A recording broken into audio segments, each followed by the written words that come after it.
What's going on? This is City Wrestling Radio, and this is City Wrestling Radio Retro Reviews.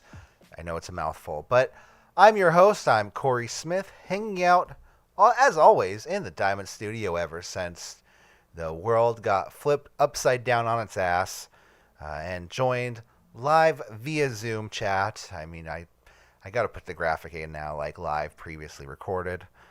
But nonetheless, joining me on Zoom is my co-host, the main roster mate, Mr. Jose Oseguera.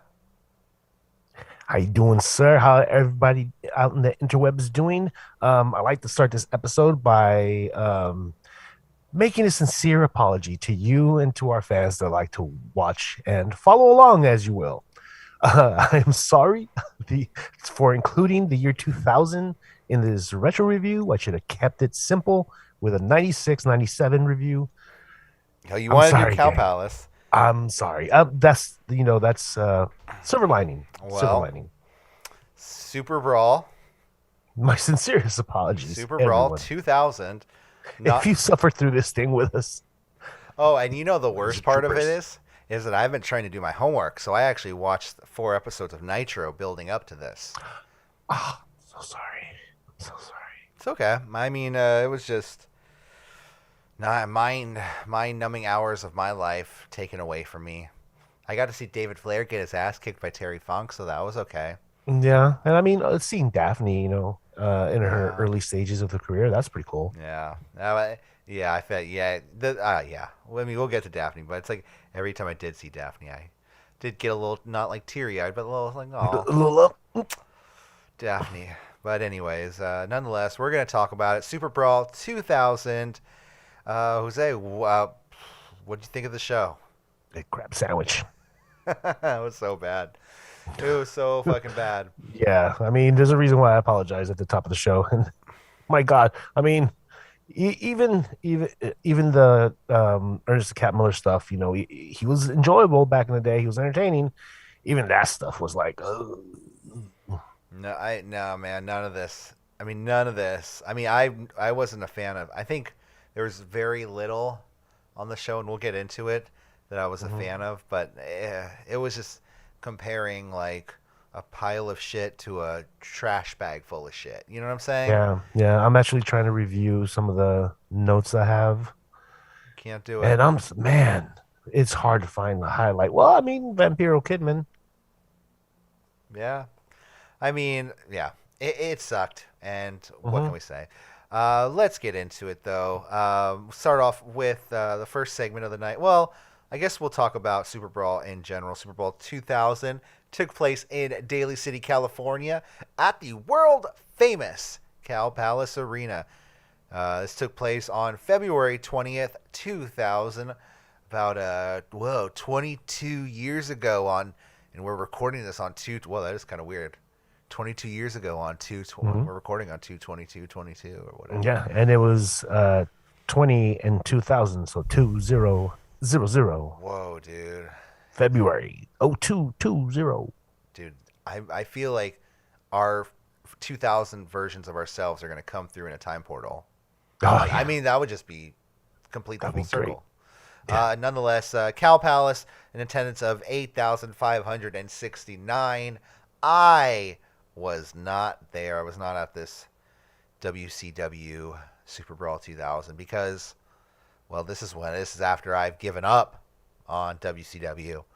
I was a full F kid. Get the F out. I got the F out. I got the F out of there. My dad was a huge WCW fan. He always has been, and I think he might have went to this show, but no, I wasn't there. Were you at the show? I think I did go to the show, but I may have blocked it out because I don't remember being there. I don't remember James Brown. I don't remember a lot of this stuff. Spoiler, sorry. So yeah, but I'm pretty sure, anytime WCW made their way to the Cow Palace, I was usually there. Yeah, I mean, I always tried to be there when I was a kid, but I don't know. At a certain point, I gave up on WCW. Because I just stopped watching at a certain point. I used to do the back and forth, and I've said this time and time again, but at a certain point, it was just, I was like, all right, I'm just gonna stick with WWF and watch Kane versus The Undertaker or Yeah. whatever. You know. Yeah, I have a very faint memory of Kevin Nash being a commissioner. I Like I don't know he was because booking. Was he booking at this time? He was, right? I believe so. Yeah. Well, I Yeah, mean, I think he Vince made himself Russo. commissioner. This is Vince Russo era of writing. So Oh, okay. you Then know, no, Kevin Nash probably not but you accurate. know, Well, you never know. the whole look and feel of the show is just weird, though. I mean, because they're trying to go for this weird, like this is 2000s, man. It's 2000, Yeah, and it's similar to the '90s when everything was extreme. yeah, and the music was like really weird because it was kind of like Halloweeny, but not. It was like techno Halloweeny music. Yeah, didn't you get the feeling that a lot of this music was replaced? Yeah. Oh yeah. Except for one that we'll get into because I have a lot to say about him. We kick off the show with Mean Gene Okerlund backstage. He's outside the commissioner's office. So Jeff Jarrett, he walks outside with the NWO Babes. Jeff Jarrett lifts the band. So, okay. Jeff Jarrett, acting commissioner. Do you remember this? Mm-hmm. Okay. For weeks, Kevin Nash was out. So he was appointed acting commissioner. And he's making all these crazy rules. You know, I'm Jeff Jarrett. I slap nuts. This is what I do. But at a certain point, Kevin Nash came back, and then he took out Kevin Nash. So now he's acting commissioner again, which I don't get how that like, are you appointed acting commissioner for the entire time? Like, if you beat up your boss? Yeah, how's that work? I don't know. But no, I guess because he took out Kevin Nash previously coming into this Super Brawl, that he's now acting commissioner again. And he lifts the ban on the Harris brothers, former DOA, to join him ringside tonight because they were banned from ringside. But now they can join him in the three-way dance match. Not a triple threat match. No, a three-way dance. Yeah. Because how the NWO has fallen. Dude, okay. I think I texted you guys this in the Slack chat, but at a certain point, the NWO was just like the Harris brothers, Jeff Jarrett, Scott Hall, and Scott Steiner. And I think Kevin Nash was still technically a part of it, but he was just like off doing his own commissioner thing. Yeah, and we had Wolfpack too. I mean, kind of, sort of. Yeah. I think the Wolfpack was just like the theme music for the Outsiders now. Yeah, I think they adopted that. Maybe Conan. No, I don't think. I think Conan was doing his kidney thing. I don't remember what he was doing. I think he had problems with his kidneys, and I think he had like one removed or something. Oh, well, that sucks. Hey, he's still around. He's still around. Yeah, he beat COVID too. So, yeah. Anyway, so Tony Schiavone, Mike Tenay, and your boy Mark Madden are the commentators for the evening. Dude, this guy's. I'm trying to be more positive in the year 2022. Okay, but man, the King is a genius compared to this guy. Who was the the commentator for Raw, like the first couple episodes, like Rob something. Anyways, I can't remember, so I'm not even going to get into it. But they run down the 11 matches for tonight or for that night. That's a lot in the show that's listed at 2 hours and 49 minutes.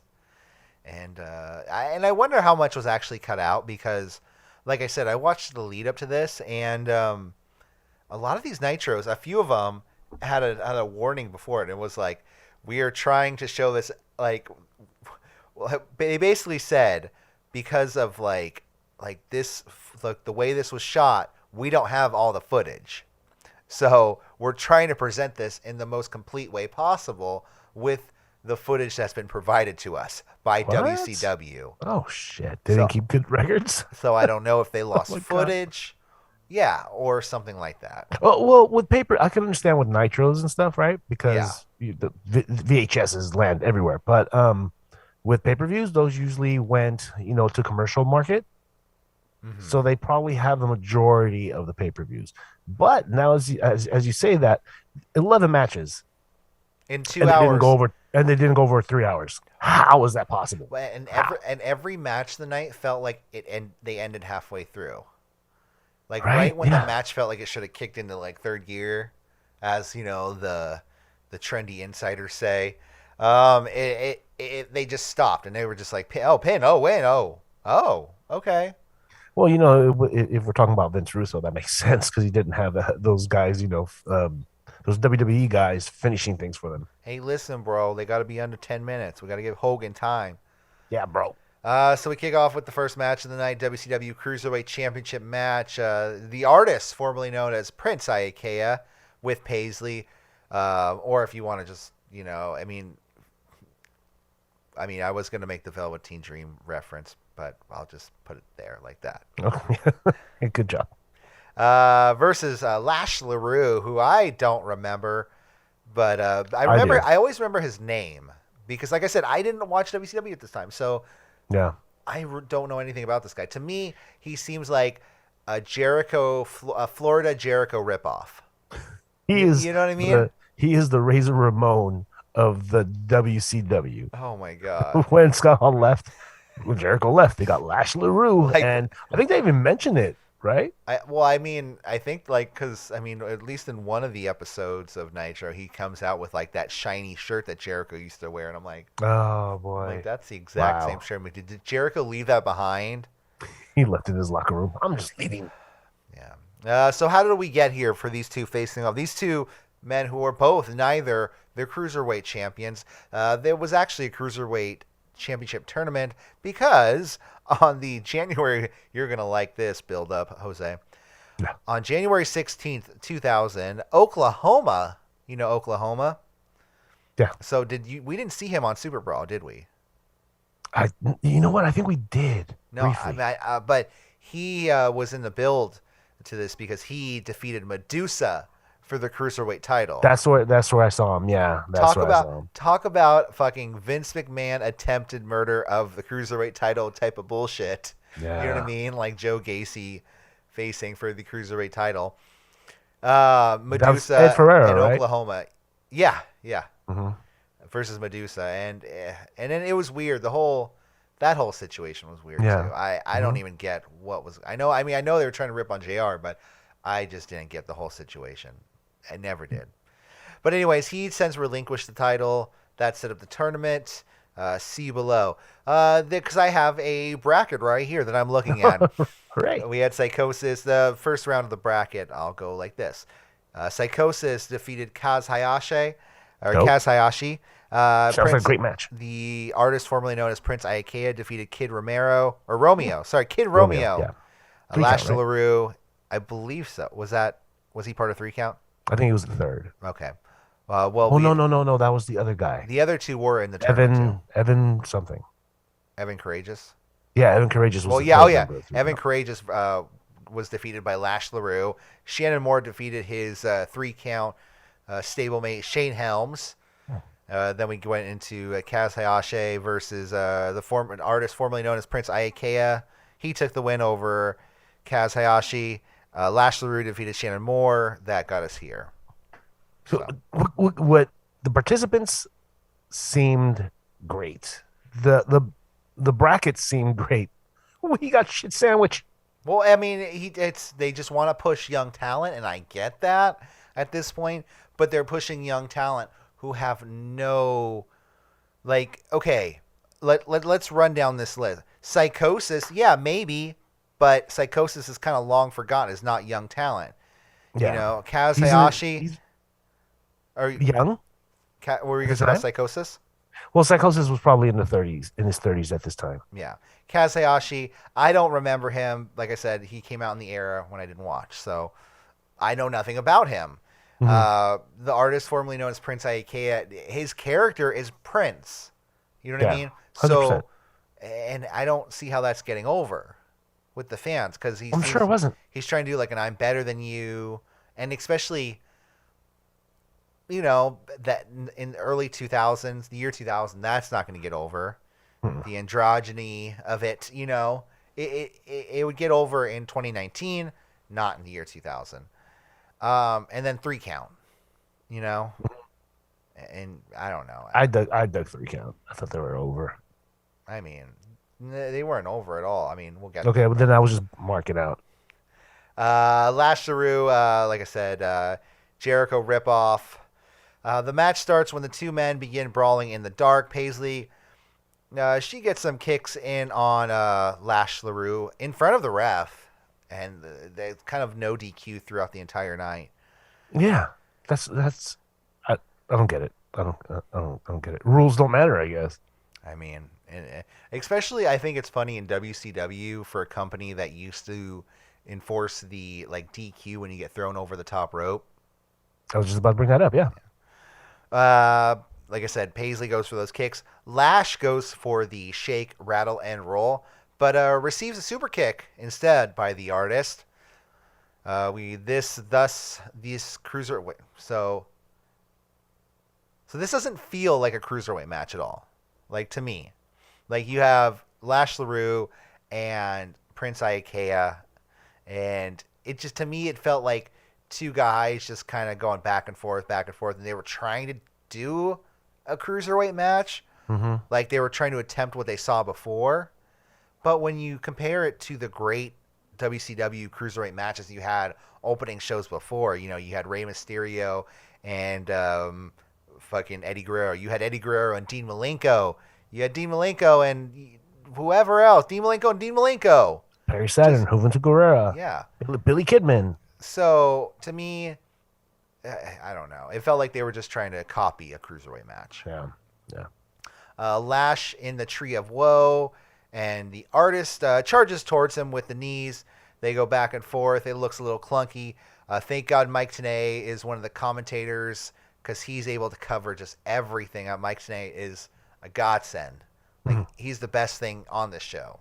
Yes. And Tony Schiavone, I mean, I think he's he's just like, yep, yeah, okay. Mm-hmm. But Tenay is just great. Mm-hmm. The professor. Yeah, anytime there's a messed up spot, he's like, well, he didn't hit him fully all the way, so when you do that, it doesn't inflict all the pain. I'm just like, it's not going to have the effect that it should have. Yeah. Paisley for some reason is just hanging out on the apron for the longest time. I don't know. Lash goes for a Hurricane Rana, and then it looks like a total botch spot, but Lash, I don't know. It was just weird because he did the move and then he hit a jumping DDT instead to Lash. Yeah. So I don't know. It was weird. It was a weird spot, and then they just got the pin and the win. Yeah, and I mean, you would expect more from the Prince. He's somewhat of a veteran at this point, right? Yeah, because it was weird because Lash, he goes for the Hurricane Rana on Prince Iaukea, and then he fully does, the Hurricane Rana flip, but Prince Iaukea just kind of no-sells it, and then grabs Lash and hits a DDT backwards. Yeah, I'm befuddled. I don't know. To me, it was weird. So Prince Iaukea pinned Lash LaRue to be the new cruiserweight or become the new cruiserweight title. This was a horrible opening to the show. I mean, come on, give these guys the TV title spot, but cruiserweight, I don't know. I don't think that they're befitting of the cruiserweight spot. At the time, I could see. Well, not pre-show, the time. Pre-show. The TV title. Yeah, the TV title was a lot more important back in the day, not in 2000s. That wasn't even there. Then we have Mean Gene with Brian Knobbs, and I think Brian Knobbs is going through a mental issue right here because he is just. I feel like I'm getting some Rambo vibes. Yeah. No, but no surrender. I will give him credit. He looks pretty good. He looks in decent shape. He doesn't look like, sloppy Brian Knobbs. He actually looks like, he cleaned up. He's screaming his lungs out. It's just, I'm like, when I go out there, I'm gonna beat up. Oh, who would he fucking take on? There's something I did notice about this is all the promos came off very 1985. Yeah. Well, some of them did, yeah. And then the ones that didn't just came off weird. Try hard. Yeah. So anyways, Brian Knobbs, he's going through him. He's having a moment. Then we go. So there's a story going throughout the entire night. There's a room in the Cow Palace that's blocked off. No, it's been blocked off all day. We don't know what's going on in there. We don't know. Is it James Brown? No, we don't. We don't know. It could. We don't know. We don't know who it is. We don't know. We don't know. Sting isn't announced for the show. Is it Sting? We don't know. Goldberg was the thing back then. Is it him? So yeah, that's the story the entire night. We have no idea what's going on with this door. It's blocked off. It says no entry. Dogs will bite your butt off. I don't know. Don't come in. Mm. Next up, WCW Hardcore. Oh, by the way, that first match, that Lashley match, because just so I don't forget. Was it like 30 minutes? 5 minutes and 54 seconds. Yeah, it figures. So, yeah. Next match is the WCW Hardcore Championship. You know, that famous WCW Hardcore Championship. Remember the one where you had to pin them in the ring? Yeah, that was fun. Brian Knobbs with Finley versus Bam Bam Bigelow, who's the champion. This match lasted about 4 minutes and 44 seconds. So, how did we get here? Oh, boy. The build-up is much better than the match itself, right? It's so bad. It's so bad. And I like Bam Bam. It's funny. Bam Bam Bigelow has like nothing to do with it.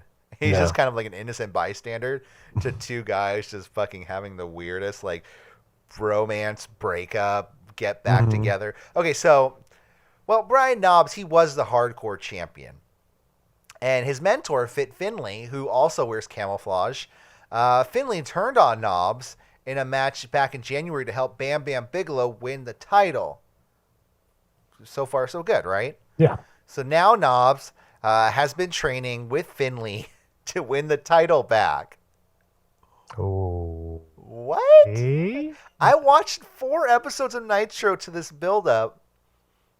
Oh, okay, sorry, 3 episodes, and I watched the one after, the Fallout. I don't remember any kind of like, hey, buddy, I'm sorry.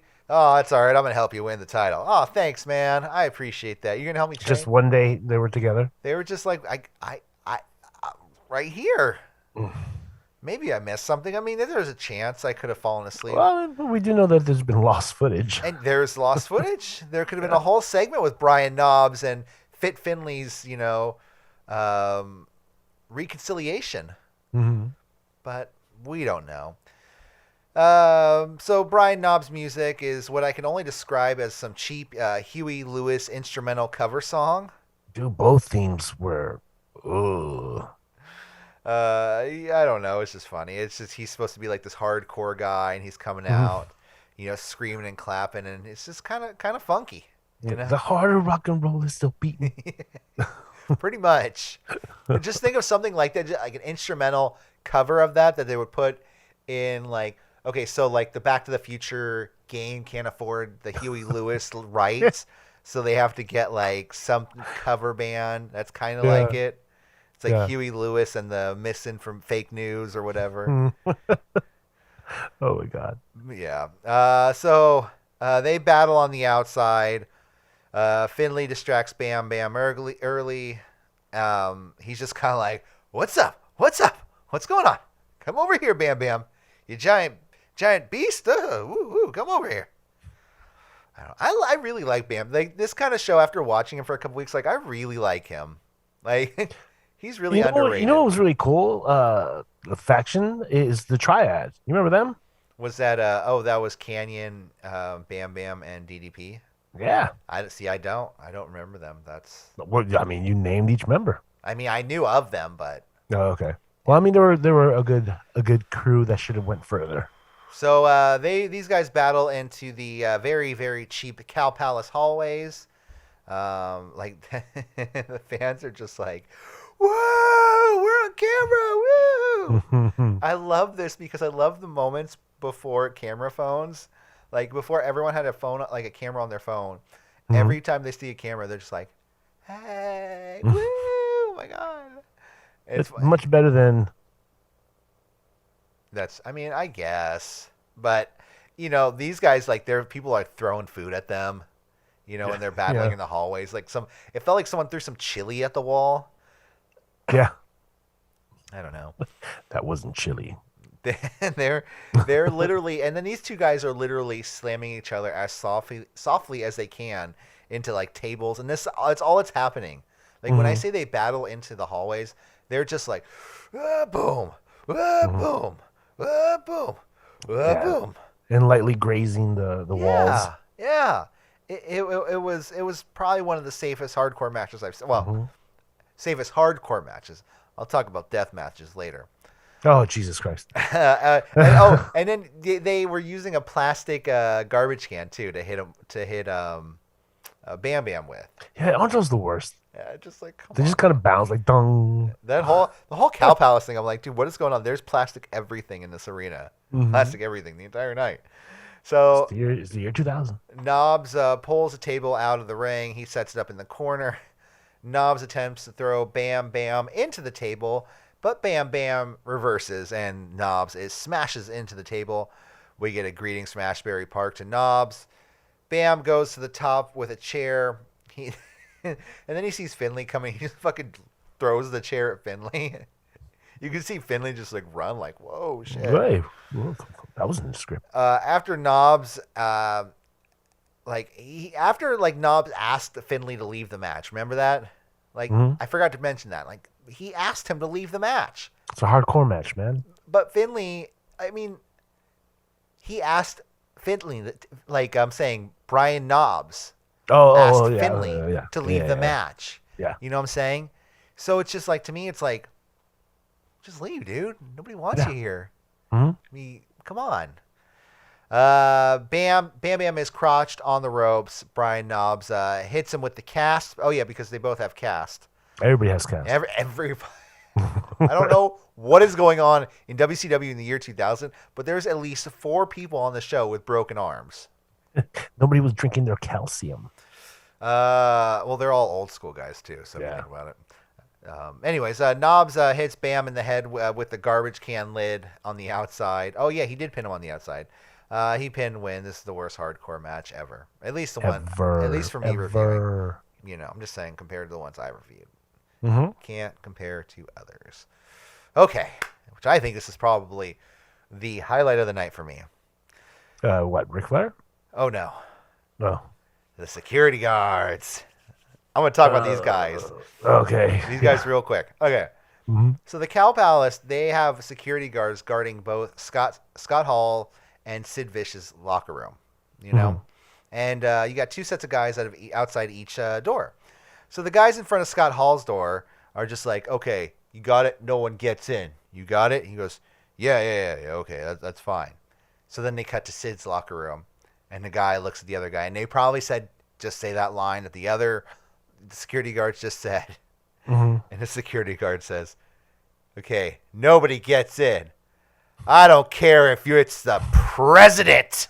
I'm just like, I was like, fuck yeah, dude. You took your chance. You went with it. I know for a fact nobody told him to say that, and he went for it. Yeah. He said, screw it. I have my moment of fame. I'm about to ad-lib this bitch. And it was probably just some Cow Palace security guard because they were wearing the Cow Palace security jacket. I mean, they could have just got a jacket. Yeah, they could have borrowed it for somebody, but no, I think hey kid, how would you like to get another $200? Yeah. For the night? Just say this on camera real quick. Mm-hmm. Because they were like, well, this is nobody gets in tonight. At least the first guy. The second guy took it. He ran with it. It was great. Yeah, no, and remember, this is the same security guard set that when Sid peeks his head out, he was like, hey, where are you going? Yeah. Get back in there. Yeah. It's the same set. Okay, next up we have 3 count in a 3-on-1 match versus Norman Smiley. Screaming Norman Smiley. Mm-hmm. So the lead up to this match, for the past few weeks, Norman Smiley has been battling 3 count 1-on-1, and now they want to take him 3-on-1. There you go. But the lead up to this match did have a great moment of wrestling history that I don't think anyone's ever talked about, and I've seen it for the first time ever in this moment. So there was a moment where 3 count thought they had a match against the Demon. Mm-hmm. You know, eventually we'll know as Dale Torborg. Yeah. But it wasn't the Demon. It was Norman Smiley dressed up as the Demon. Nice. Full Demon face paint, full regalia, everything.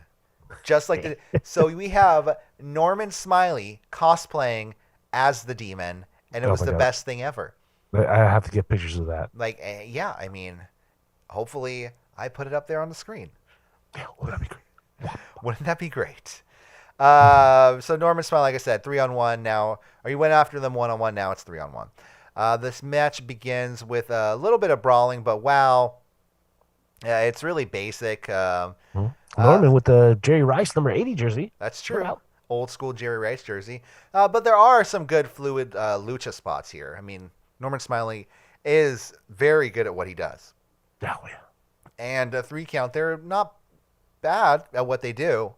What they were fresh out of the power plant So, and the Indies. a big swing to Shane Helms.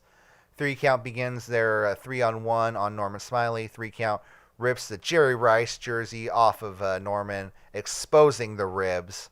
Oh, no. A super kick followed by a twisting corkscrew splash, followed by a frog splash to Norman. Shannon then locks in the Boston Crab, and we get a submission. Shannon Moore taps out Norman Smiley. So there you go. After the 3 weeks, I just love that. I love the 3 weeks of like, well, I'm going to take everyone out one by one, but then you're just going to beat me 3-on-1 at the pay-per-view. Yeah. Did they Shouldn't meet it be again like at the? the other way around? Yeah, totally. They should beat him up leading up to the pay per view, and then he gets his the 3 count get their comeuppance. Yeah, I don't know. But no, we book things differently here. Hey, bro. So this match was not a good match, however, compared to the first couple ones. It was. Yeah, I remember this match being a lot better. Going back and watching it again, I'm like, oh no, are the words I like this. Easier to sit through. Yeah. So then, who's behind the private wall? Ooh, we don't know. DOA's trying to find out. We don't know. Ooh. Is it Bret Hart? It could be Bret Hart. It could be Hogan. It could be just Hogan just wanting some privacy in the match, but whatever. Okay, so next up, The Wall. And they're billing this as the special main event. So is this the Demons like debut match? No, they would have. I mean, you would know because you watched the lead up to it. But supposedly he came out with Kiss. Yeah, one of the, that's what I thought. One of the events. Yeah. Okay. Maybe it was the last Starrcade. Could be. Starrcade is December, right? Yeah. So Wall's music plays. No show. Torborg goes back. He like looks for the Wall. He's like, "Where is he? I'm a demon, but I'm fucking stupid. I'm gonna go into the curtains and get lost." And of course, the Wall attacks him from behind. They battle in the ring. There was a cool spot though when the demon is tossed into the turnbuckle and grabs himself and lands on like he kind of like lands on the middle rope, but he kind of lands in this weird way, but like on the side of the turnbuckle, kind of this weird superhero-ish, vampire-y kind of way. It was really cool. Then he jumps off and hits was it a flying clothesline? Cool spot. Okay, see, I missed it because I didn't know who this Wall character was, and I think he went by the name Malice before.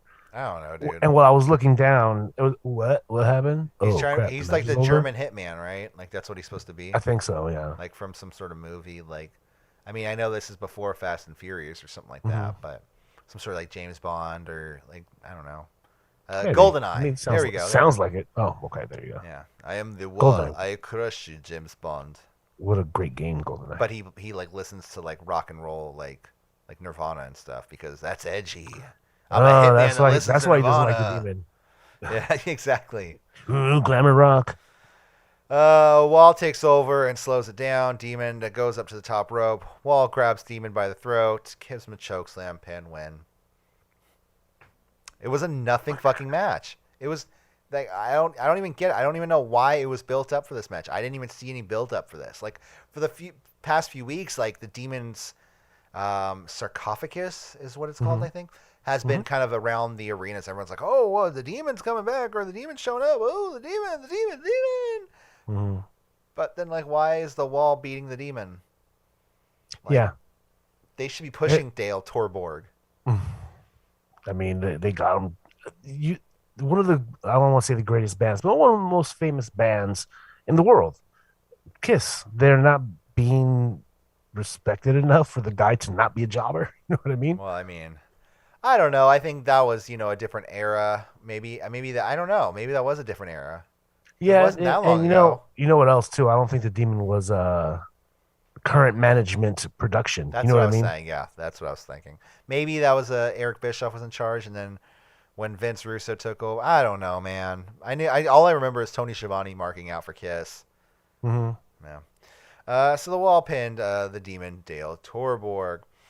So me and Gene, he's with Ernest Miller, and Gene accuses Ernest Miller of lying about James Brown being here tonight because apparently the cat has been saying James Brown will be here tonight in San Francisco.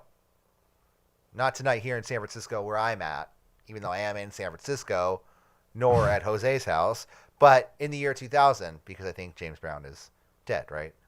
Yes, yes. He will not be showing up at the Cowboys anytime soon. No, and if he did show up there tonight, I would be like, Run. no, I'm saying like if he was alive and he just like showed up there, I'd be like, Hmm. someone needs to check on him. Yeah, Uh, yeah, I don't know. He says you're lying. He says no, I'm not. I'm the cat. I don't know who to believe. I'm the cat. Mm-hmm. Hmm. The cat seems like a character. Do you remember? Okay, I know you remember the '60s show, and maybe other wrestling fans watching this, and we try to gear this. And, I try to be the young hip 35-year-old over here, but you remember the Mod Squad? I've never seen it, but I know of it.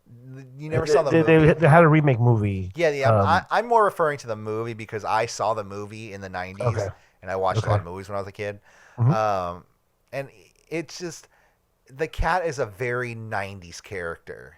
Mm. You know what I mean? Like he seems like he's kind of like the funk pimp, like I don't know, like costume wear. You know what I mean? I got you. Yeah, I yeah. don't know. He seems to me, he kind of almost seems like a drug dealer. Like if he starts selling drugs, Oh my gosh, like you wouldn't put it past it. like like he I don't know. He's wearing like cheap clothes and stuff. I'm like, man, come on. I don't know. It's because at first he was a karate master, yeah, Eric Bischoff's teacher. That's right. He was. No, I was Yeah, thinking, he came in with a gi and barefoot, ready to fight, and then he slowly transitioned when new management took over. They're like, what'd be cool, bro? the funky commissioner. Or he Remember was. those '70s blaxploitation movies? Do that. He's probably like, wait, do I get more screen time? They're like, yeah, yeah, yeah. All right, that's fine. That means a bigger Be- paycheck, right? All right. Yeah, be Muhammad Ali and James Brown melded into one. Oh my god. Well, I mean, whatever. To each his own. If it was his idea, then it was his idea. But Yeah, that wasn't who he was when he first joined. yeah, He was funny. I remember he did the commissioner for a while. We reviewed one of those shows, yeah, one of them. and he was decent then. Decent. Next up, we have the leather jacket on a pole match. Jesus Christ. Who the F is Big Al? Who's Big Al? Where does this guy come from? So, Big Al is he's one of Tank Abbott's like boys, like his entourage. You know. So what they were trying to what they were trying to say without saying it, or that these guys are in some sort of like underground gang. You know what I mean? When did Fight Club come out? Well, 99? wait, when did Fight Club come out? Let's see, because I think that plays a good role into it. Fight That's Club what they try to portray? was a very influential movie that is spelled Fight Club, and then I'm gonna hit enter. It came out in 1999. So there we go. There's your answer. Yeah. That's what it seemed like to me, but it was like kind of like biker gangy. You know what I mean? Because these guys are like Tank Abbott was wrestling for the first few weeks, and Big Al was ringside, and he was kind of like, this guy, I don't like what he's doing here. He used to be the Ultimate Fight Championship. That's what they called it every time, the Ultimate Fight Championship. And Tank Abbott was like, okay, we have to fight, and I'm gonna put my skin on the line, and his skin was his jacket. Yeah. And you notice how Big Al had a leather vest of his own. Mm-hmm. So it's not like, it's like to him, it's like, okay, he's probably a little below Tank Abbott. He doesn't have any stripes on it yet. So yeah, he sees, okay, this is what I think. So Big Al, he sees the guy in the gang above him, but he's doing wrestling now. He's like, that's not a fucking real sport. So now he's like, I'm going to go after him and I'm going to take his fucking position. That's just what I see happening. But you make more sense than what we were presented. But did you notice how the what do you call it? The patches on the vest and the jacket were like POW MIA. Oh, I didn't notice. I didn't get close to the TV. Like they were for, prisoners of war, which is like a common like I know, it sucks, but a lot of veterans wear it, and a lot of people who support the veterans wear it. It's not like Hell's Angels on the back or No, I just saw fight that flag. Or die. I just saw that flag hanging at the South City mail department. Yeah, exactly. You know what I mean? So it's just funny to me how they're trying to do like this underground fight biker gang. And maybe in the 90s, because there's less internet access, you know what I mean? You weren't able to just look up things like that. But it's like, come on, POWMIA. It's right. Really? Yeah, get close enough, you'll see it. That's not like a hardcore. Maybe it is. Maybe I'm wrong. I don't know. Let me, if I'm wrong, if you're watching, let me know in the comments below, please. Yeah.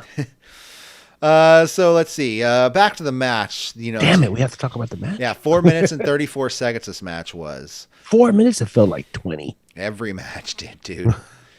So Big Al knocks Abbott to the outside. He drags him to the corner, crotches him on the corner post, and stomps on his face. And he says, "Yeah, it's not too good for him." And he's just like. Big Al too is so bad because he doesn't have wrestling training, and you could tell he doesn't watch wrestling. Maybe he has some fight training, but he doesn't watch wrestling, and you could tell because he's like, "I'm gonna break him." Like I'm like, dude, you're just copying 80s stuff now. It's like, I don't know. Al standing on the face of Tank Abbott, literally with both feet on his face. That's when Abbott just wakes up and beats down on Al. Yeah. Al is put onto the shoulders of Abbott, and Abbott begins to climb to grab his jacket with Al on his shoulders. Holy crap! I don't know why he's climbing up to the top with another man on his shoulders. Yeah, and he's up to the top of the turnbuckle. He can almost grab his jacket, and he fucking just accidentally drops Big Al on to the outside. And I was like, okay, whatever. But he didn't just grab his jacket. Tank gets out of the ring, jumps down, gets out of the ring, gives him like a punch. You okay? Okay, cool. And they were even calling attention. Wow, that was interesting. Give him a punch for good measure. Well, leader of the gang got to make sure his boys are all right. Yeah, Tank. Then he just goes back and grabs his jacket and wins. And this was a sloppy match. Can we just say that the Goldberg clone experiment did not work? Well, you know what? I'll say this for somebody who wasn't a wrestler and who came in and did a match. Maybe he was. Who is this fucking guy? I need to find out now. Who, Big Al? Big Al, yeah. I mean, I know we talked about who he is as a character, but like. Who is it in real life? Who is he in real life? Big Al, WCW. Oh, Al Green. Oh, man, he was a wrestler. No. Oh, no. See, the power plant sucked. Oh, wait, no, this was Big Al Green. Maybe I don't know. I don't know, man. Okay, yeah, that's a different person. It's okay, so just in this, what this says right here. It's just funny. It says, he says, just somebody writing about it, he goes, yeah, Big Al was Tank Abbott's friend from the streets as a kid. Oh. Well, that was like every fucking angle tonight, too. It was like, kid, we were kids on the streets. And I was that person watching your back, and I was your person. You're not Speaking watching of my which, back. It's like, Jesus Christ. That's a good segue. Yeah, good segue to a singles match for the ownership of Harlem Heat. Oh my God! And during the promo, I didn't know what Stevie Ray was talking about. So what are you saying? They were just he was kind of rambling, man. Yeah. So it's Big T, not Stevie Ray. Big T is accompanied by Stevie Ray and Jay Biggs, the new manager of Harlem Heat. Big T. Well, not yet. Oh yeah, you're right. Not yet. My bad. So it's I don't know. And now Big T is formerly Ahmed Johnson from WWE. So so how did we get here? So Harlem Heat broke up some months ago. Ahmed Johnson joined Stevie Ray. Booker has been using the Harlem Heat theme song though while Stevie Ray was out. And when Stevie Ray came back, he says, "No, I own Harlem Heat. You can't use that, and you have to use like clown music." Like, okay, it's what I can only describe as Disneyland background music. Like it was like, like you're cranking a Jack in the Box. Yeah, and I'm just like, why can't like Booker T just be like, "Hey guys, can you just not like just don't? I'll young lion it." Look, Jimmy Hart's right here. I'll ask him to whip something up really fast. I bet you'll be better than that. Here, Jimmy, just take this guitar, please. Just do anything. Thank you, sir. And 4 bars, just a loop. 4 bars. I still can't believe he wrote the Wolfpack theme song. Yeah. What? He wrote the Wolfpack theme song? Yeah. Wow. Yeah. Well, he was a rap fan. I'm pretty sure. I mean, I'm 90% sure. Don't quote me on that. I thought for sure like Conan was probably involved in that. Booker, the young lion, comes out to the ring. He's not Booker T. He's just Booker. This match goes for 1 minute, and I don't fucking care. I don't, because Ahmed Johnson is way bigger than he was in WWE. He's gained a lot of weight. He's slower. There's constant interference in this match. You know, not like Stevie Ray was pretty much in the ring. You know, Russian leg sweep to Big T.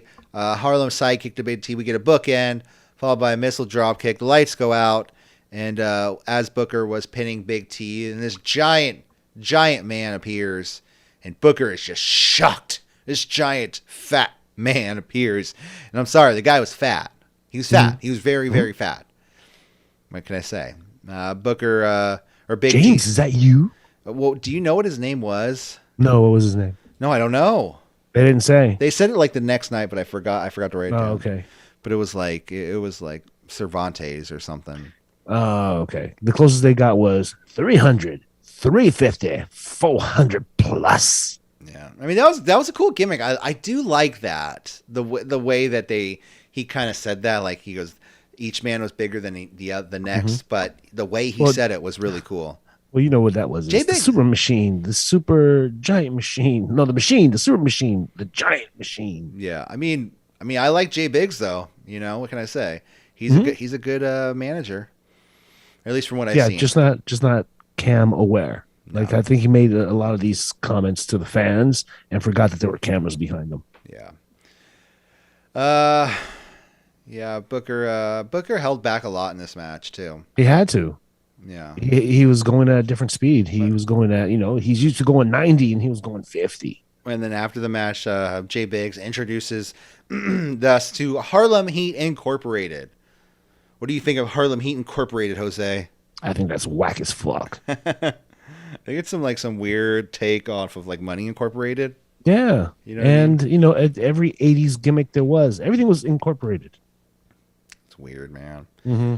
I don't know. Then we go to the next match of the night, probably match of the night. Billy Kidman with Tori Wilson versus Vampiro. This match was 7 minutes and 20 seconds. So officially, the lead up to this was good. So these two, so they kept going back and forth. This is like the rubber match between the two. That they wouldn't stop saying it. Yeah, they were like, "This is the rubber match, rubber match." Okay. Well, at least no one's gonna catch any VD. It's official though. At least these two want to actually try to put on a good wrestling match in a show full of bullshit. Again, though, these two men don't seem like super comfortable when they're doing, and I know I'm comparing to like Young Bucks and things like that. And I don't know. These guys just don't seem super comfortable doing stuff with each other. Like I felt like they were kind of mismatched. Okay, yeah, that's fair. Um, Because Vampiro at the time had a more indie style at the time. You know what that indie style was? yeah. And Billy was really coming off of a lengthy stay in the cruiserweight department. So, cruiserweight versus, indie darling. It doesn't, like they say, styles make fights. Yeah. Let's see. Vamp goes for a. Vamp gives Kidman a basement dropkick. Super kick to Kidman, knocking him into Tori Wilson. Kidman is just distraught. Vamp gets a chair and attempts to hit Kidman. Tori stops him. Vamp tries to hit Tori. Billy gives him a Van Kidmanator. It's Cool. patent pending. Back and forth between the two men on the inside. Mark Madden says, in 2 years, this match will be for the WCW world title. And I think that's really cool. I do. I think it's really cool that Mark Madden thought WCW would be around the year 2002. 2004. He said in 2 years it's going to be for the U.S. title. In 4 years it's going to be for the world title. Oh, is that what he said? Yeah. I thought he just said in 2 years it would be for the world title. Yeah, think about WCW in 2004. Come on. You can't see the future, but hey, we can see the past. Double release powerbomb to Kidman. Both men on the top. Kidman hits a falling reverse. A falling reverse inverted DDT to Vampiro. Reverse inverted? Can you do that? Falling reverse inverted DDT. Well, because yeah. Okay. Yeah. Anyways, Kidman got his ass handed to him in this match, though, right? He did. Yeah. I mean, they both went back and forth. Like, I thought it was a really good match. Don't get me wrong.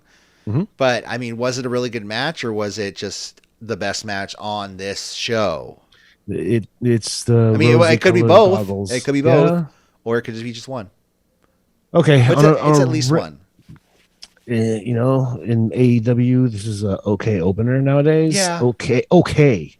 Yeah. And given the history, because the buildup was what made this match special. Yeah. Right. I mean, yeah, I think so. But and the fact that the cameraman couldn't stay away from Tori's ass.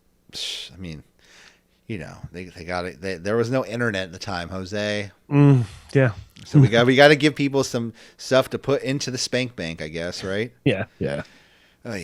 Let's see. Let's move on though, because next up we have WCW World Tag Team Championship match. David Flair and Crowbar with the ever so lovely Daphne versus was it fucking God, the Mama Luke's, Johnny the Bull, sorry, I was gonna say Enzo Amore and Big Cass.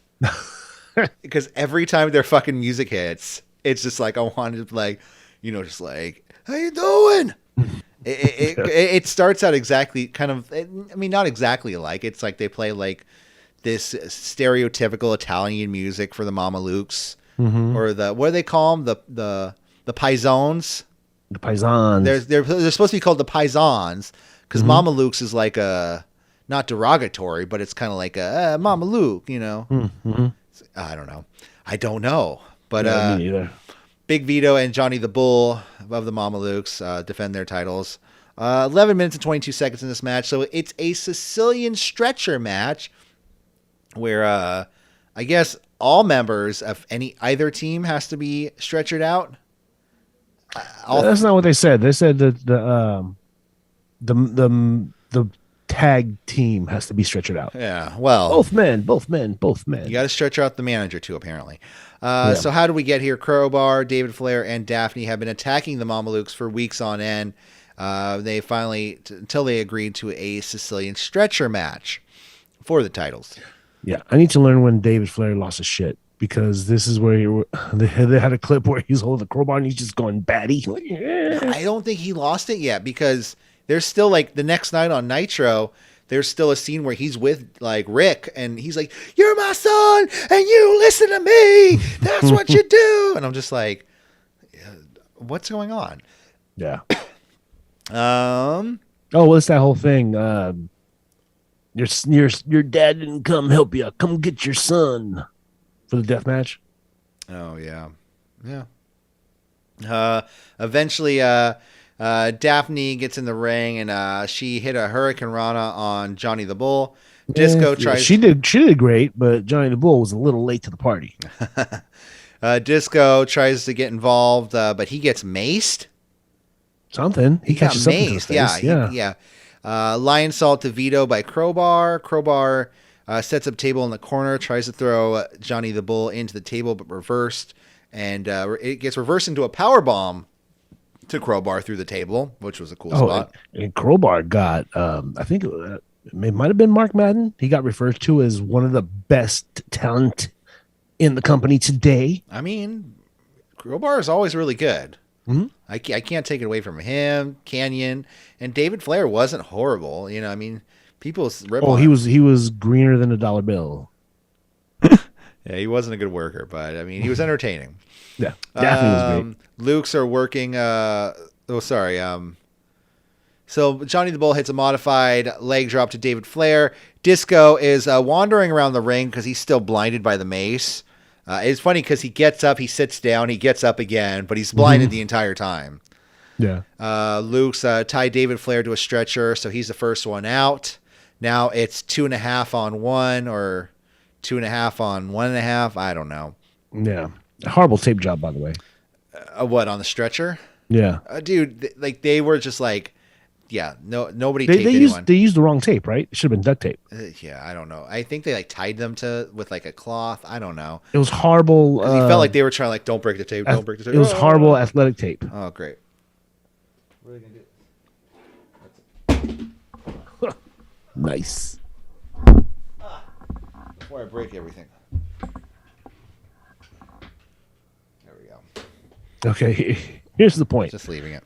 If you can rip the tape while you're applying it, and they showed it, Johnny the Bull was wrapping somebody up. Oh, it was wrist tape. And then you were like this, rip. They used wrist tape.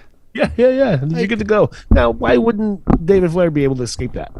Well, because he's tied. He's tied to a stretcher. Yes. And at one point, he was flopping around like a fish out of water. Let me out of here. Let me out of here. Well, I mean, as soon as the refs got to the top of the ramp, he's calmed down. I guess somehow.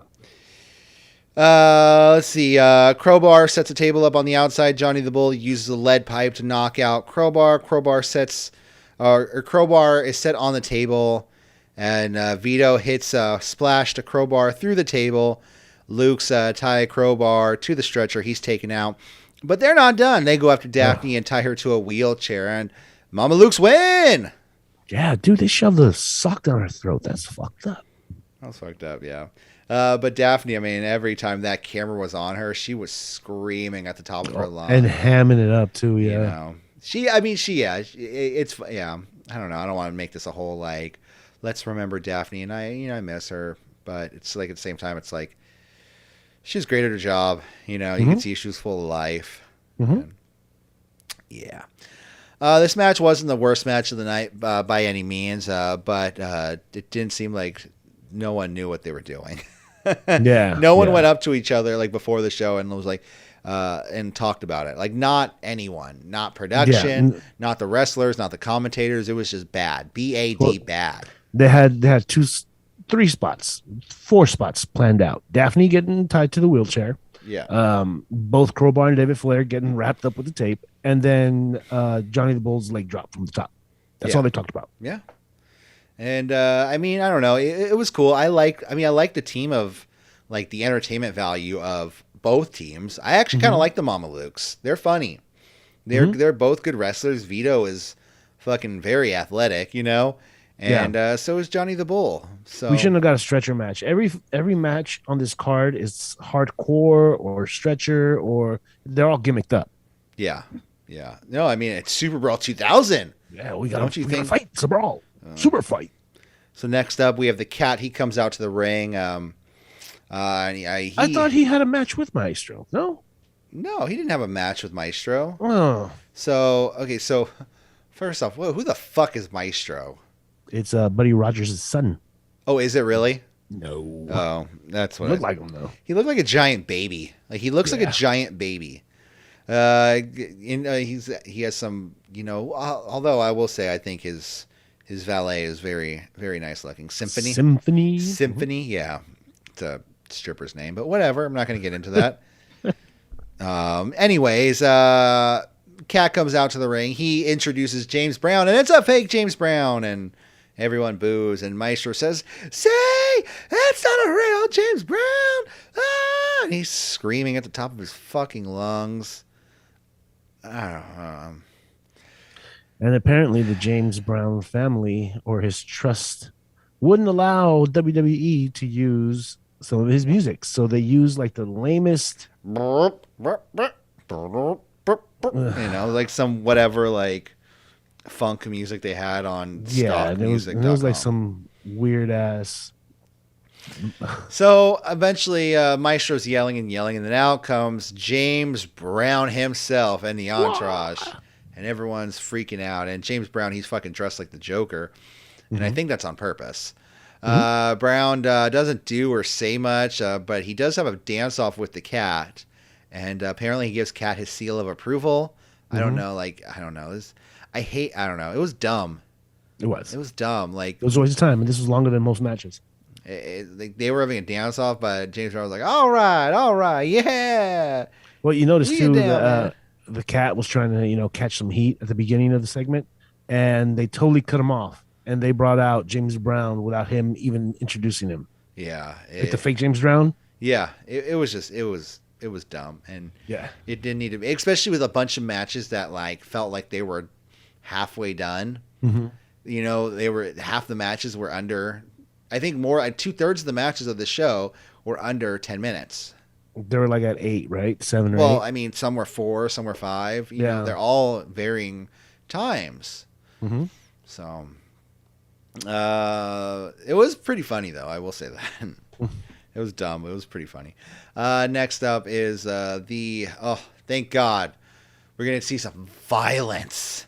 Finally. Before you get to that, let me just add how everybody has some pretty 1980. Everybody in the main event had some pretty 1980s promos. You know how they kept going to Mean Gene in the back?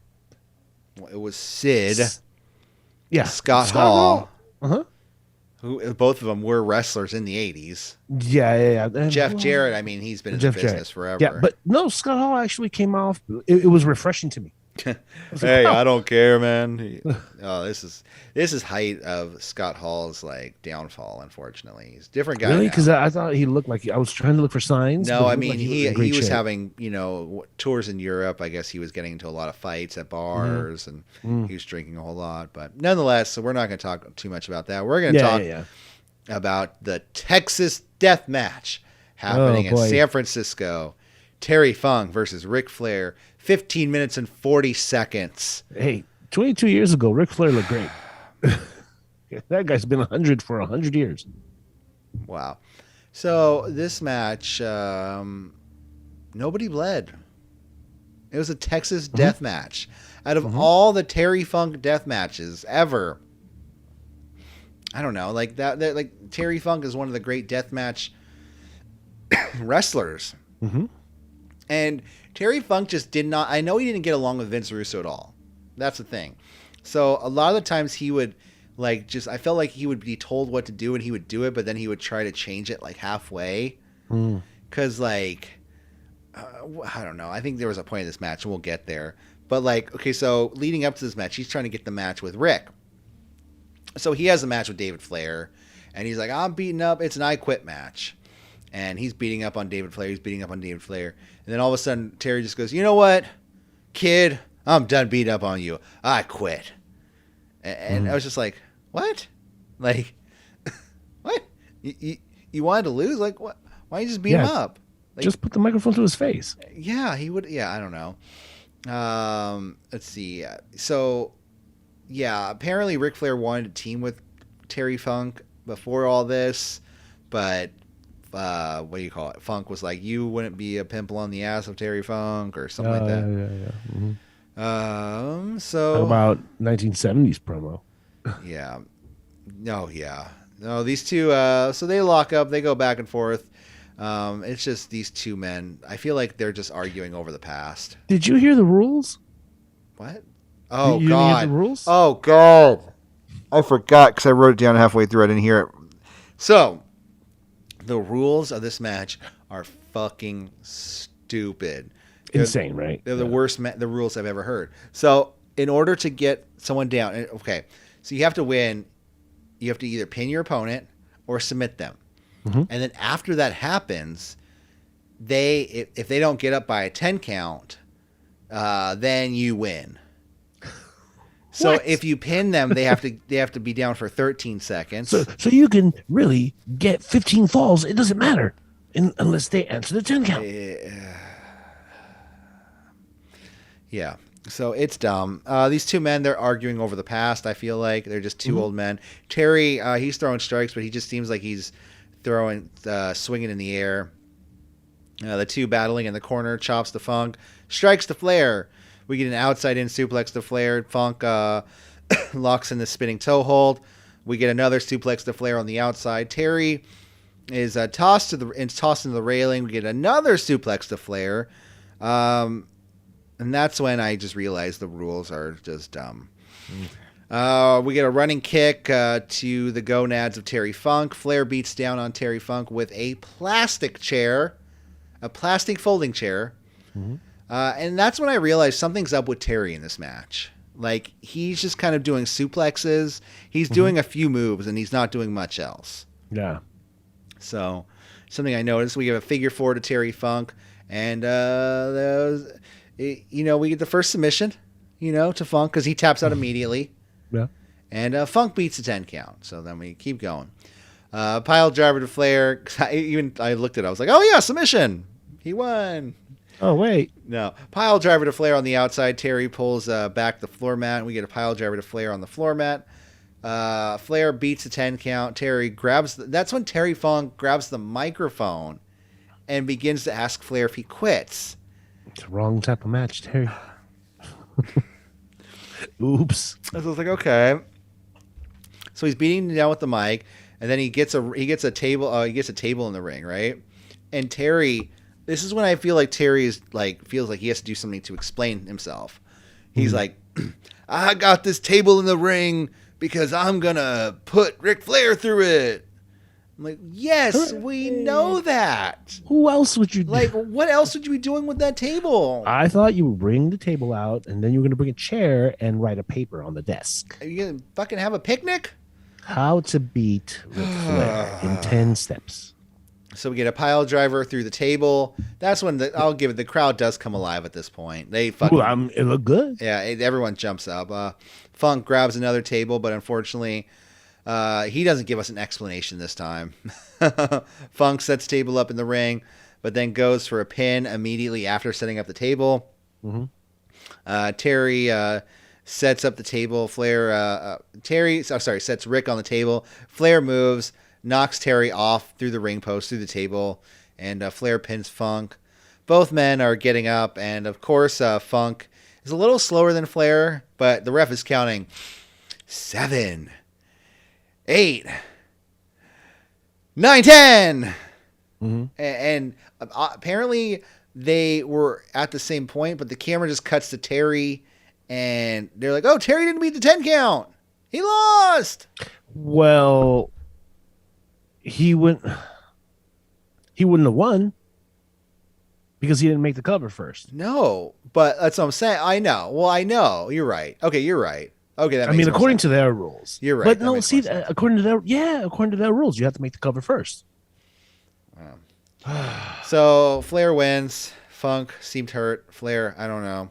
Softest death match I've ever seen. It was a life match. It was a life match. Mm-hmm.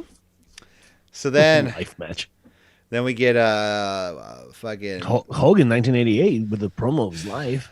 Fucking I didn't even write that down. Okay, good. You skipped a lot of promos, but I skipped a lot of promos. Good. I couldn't do it, man. Yeah, because they were just real bad. You know what's really funny though? I will say this. I was watching the fallout from Super Brawl today, and there was Sacramento, like the Monday after, and there's a scene where I guess Hogan, they're supposed to have a steel cage match, and Hogan is just like, they beat him up and they lock him out backstage, and they're like, oh no, Hogan's locked behind a cage, and he's like, and it cuts off the visual, but you can still hear him. He's like, Oh my gosh. and he just keeps going for a good minute. And I'm like, okay, Terry, calm down. Calm down. Okay, so it's Hulk Hogan versus the Total Package. That's Lex Luger, if you didn't know, with Miss Elizabeth. Lex and Liz. So this is 8 minutes and 10 seconds.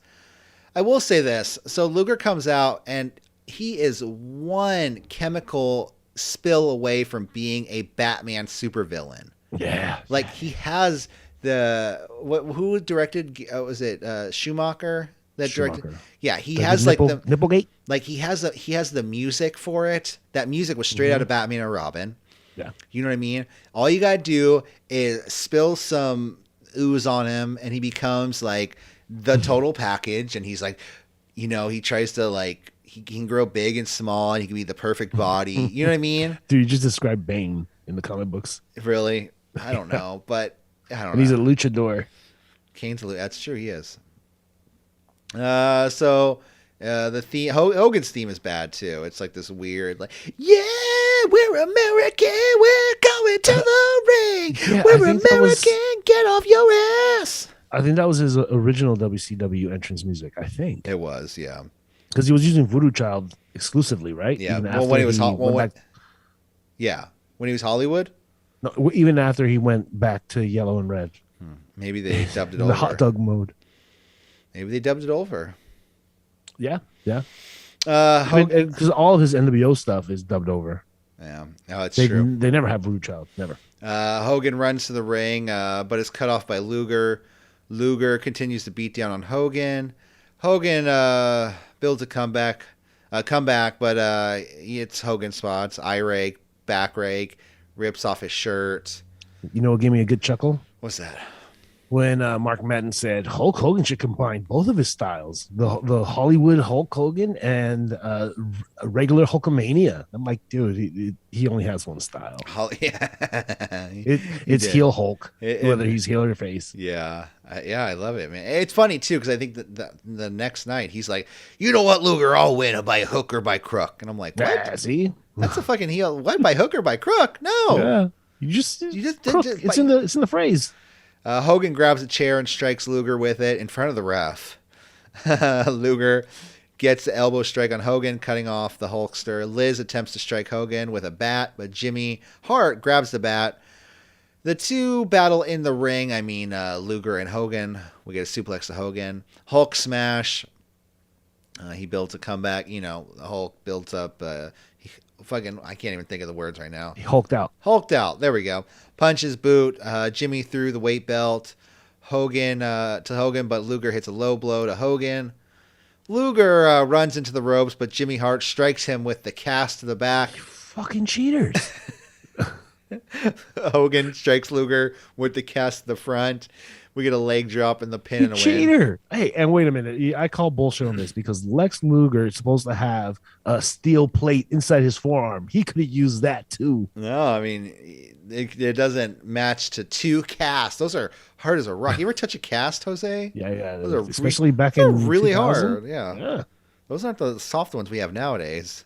Oh, no. We have like the gel ones or something. I feel like they just spray something on our arms when we fucking break arms. Like, he'll be better in 2 weeks. We really live in Star Trek times, aren't we? Yeah, it's great. I just want a hologram, replicator. Holodeck. Yeah, just like, I want. Oh, you're talking like Futurama? Yeah. Well. Okay. There you go. Yeah, the replicator.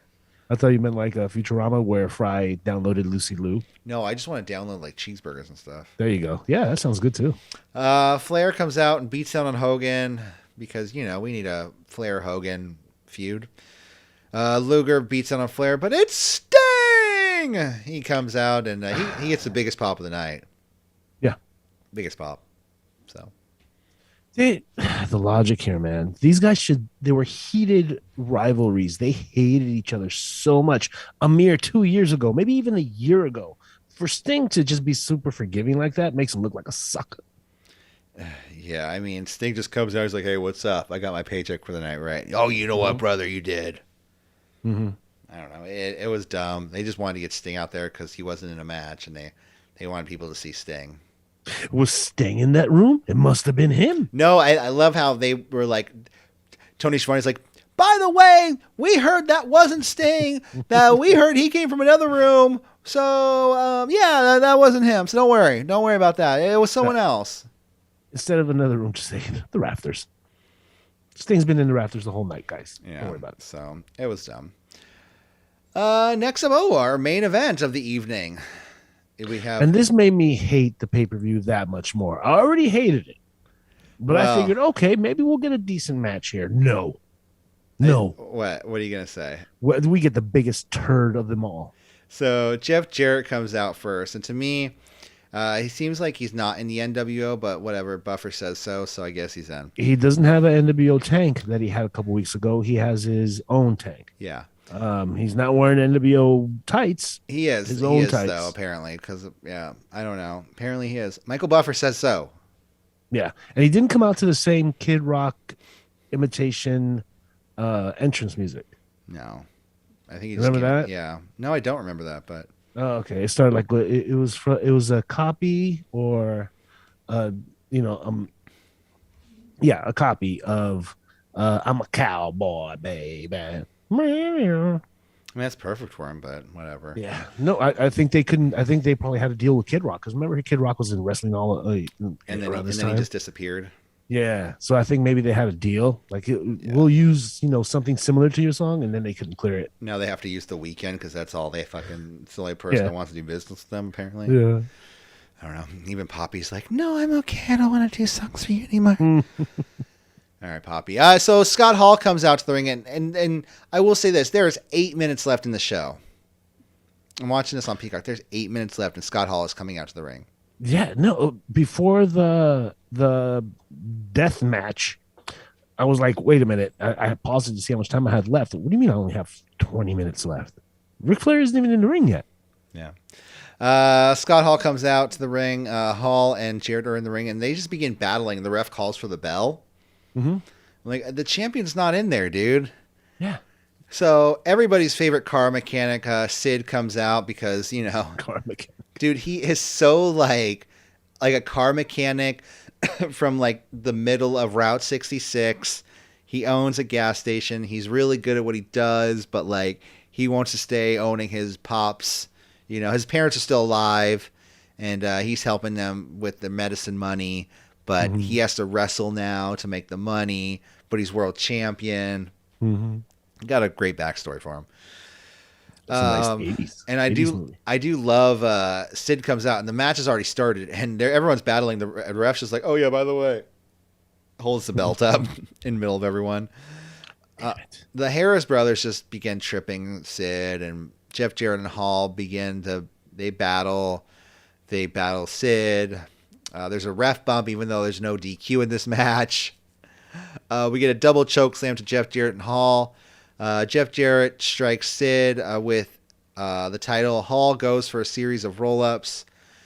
Jeff Jarrett gives because Nick Patrick comes out, take over as ref. He gives him the stroke, which if you don't know is a skull-crushing finale. Then Charles Robinson gets the stroke. Then that's an inverted Russian leg sweep. Inverted Russian leg sweep. Inverted reverse Russian leg sweep. And I will say this, God rest his soul, R.I.P. Mickey J, who just passed away recently. He received the stroke as well. Sorry about that. Thank you for your services, but you got the stroked.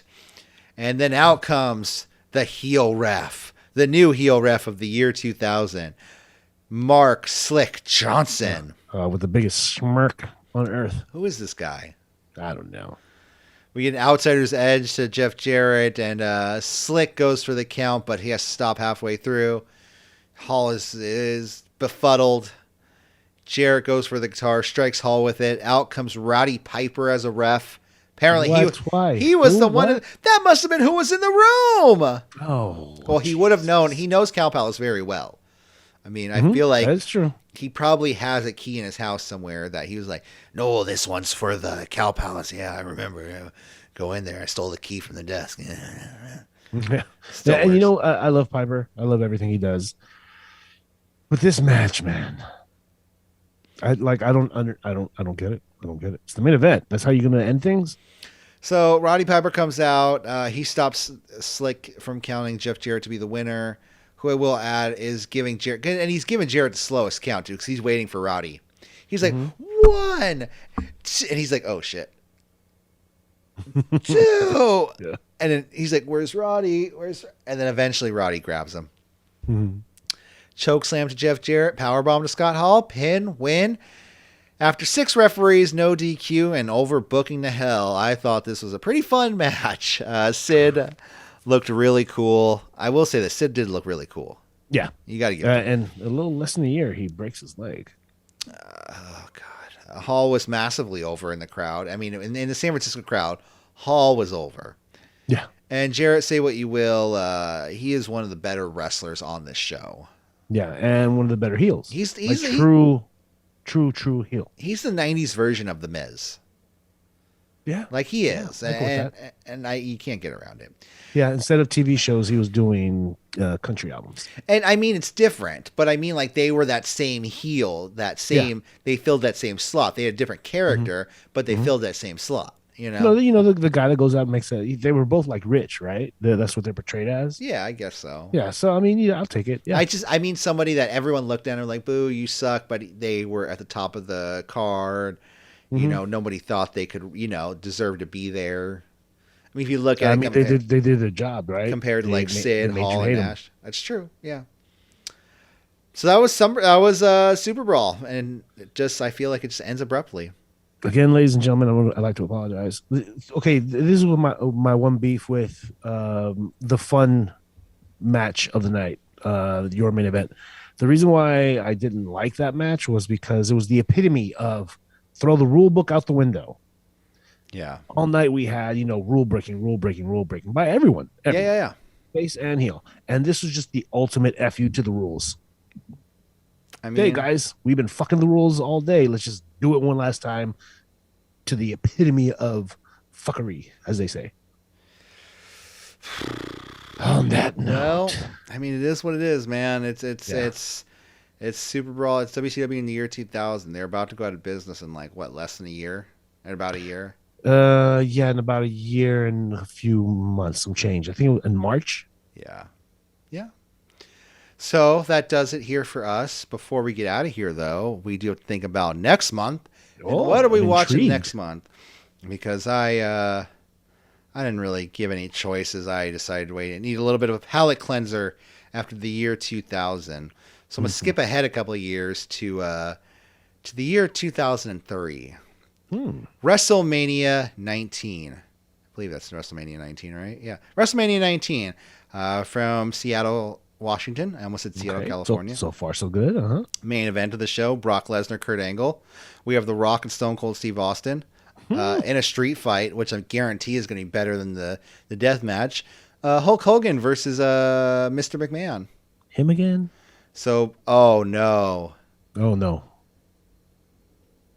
What? Triple H versus Booker T.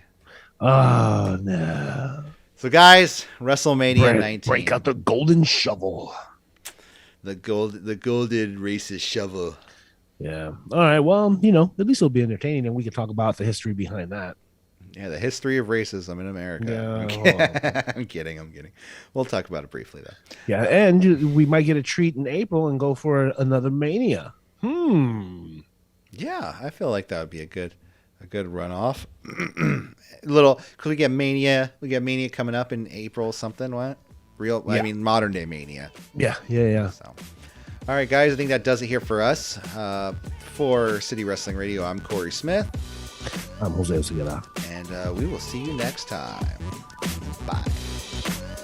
I don't know why I'm doing that, but there it is. Goodbye.